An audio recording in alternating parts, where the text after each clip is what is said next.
the South African government has decided to withdraw all its diplomats in Tel Aviv for consultation. Cabinet has also noted the continuing disparaging remarks of the Israeli ambassador to South Africa about those who are opposing the atrocities and the genocide of the Israeli government. This is despite the condemnation by the previous ambassadors of Israel to South Africa, who were clear that the acts of the Israeli government are a repeat of apartheid and not different to the apartheid antics. The position of the ambassador of Israel in South Africa is becoming very untenable.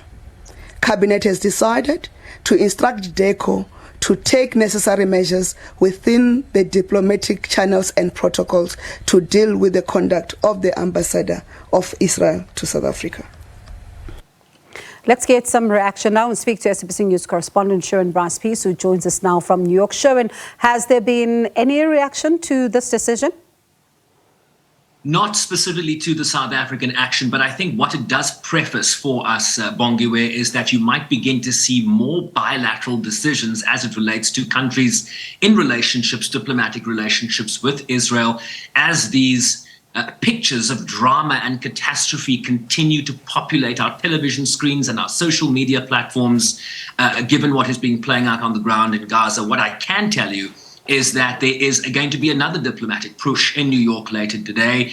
The Secretary General will address the media directly on this issue in relation to what's happening in the Middle East in about 2 hours from now. And a bit later than that, the UN Security Council will again convene in a closed-door consultation, so not a public meeting, which gives it certainly a feeling of greater seriousness, if that is even possible, right? Diplomats like to speak more frankly behind closed doors, so we understand why they might want to go in, given the broad divisions we have seen in the UN Security Council. So it kind of explains why they want to do this behind closed doors. I texted the Secretary General's spokesperson a short time ago to say, what will he say differently? What can we expect today? And the short response was 5 words: passionate call for humanitarian ceasefire. And this really speaks to a statement that came out of his office over the weekend, Bongi, where essentially what he was saying is that now for nearly 1 month, civilians in Gaza, including children and women, have been besieged, denied aid, killed and bombed out of their homes. This must stop. The humanitarian situation in Gaza is horrific, and he goes through the litany of issues that Gaza requires, and he ends with the entire population is traumatized, nowhere is safe. I renew my earlier appeals for a humanitarian ceasefire. This has been echoed by a group calling itself the Interagency Standing Committee on the Situation in Israel and the Occupied Palestinian Territories, essentially the leadership of various UN agencies, be it the Office of the High Commissioner for Human Rights, the Office for the Coordination of Humanitarian Affairs, World Food Programme, World Health Organization, Population Fund, Children's Fund, and the list goes on, UN Women included. And they are saying, we renew our plea for the parties to respect their obligations under both international humanitarian law and international human rights law. We renew our call for an immediate and unconditional release of the hostages. Remember, over 200 hostages still being held by Hamas. Civilian infrastructure and civilians must be protected. More aid is required. We need an immediate humanitarian ceasefire. It's been 30 days. Enough is enough. This must stop now. So we know what UN officials are saying on this score. It really is up to member states, certainly within the UN context, Bongiwe, to move this situation forward towards peace, towards a humanitarian ceasefire, and towards some much needed relief for Palestinians in Gaza today.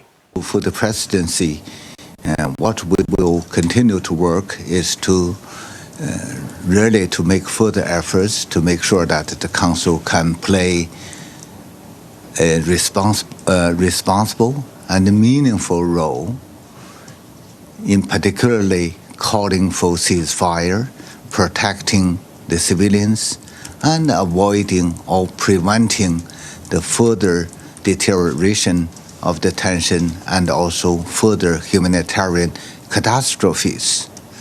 And the Council has been working on a draft resolution for quite a while.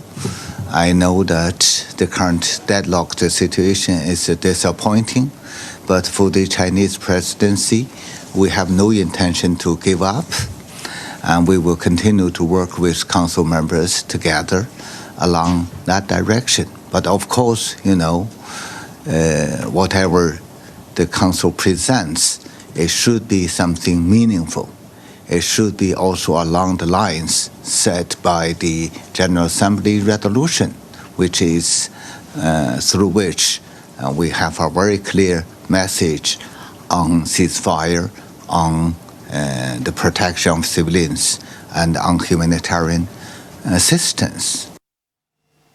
Zhang Yun there, Bongiwe, of course, the Chinese ambassador to the United Nations, assuming the presidency of the UN Security Council for the month of November and responding to a question about what we might expect from this council that simply has struggled to reach consensus on a number of Security Council resolutions in relation to possible humanitarian pauses or possible humanitarian ceasefires, and him there sort of laying out the case that they will continue to work on consensus.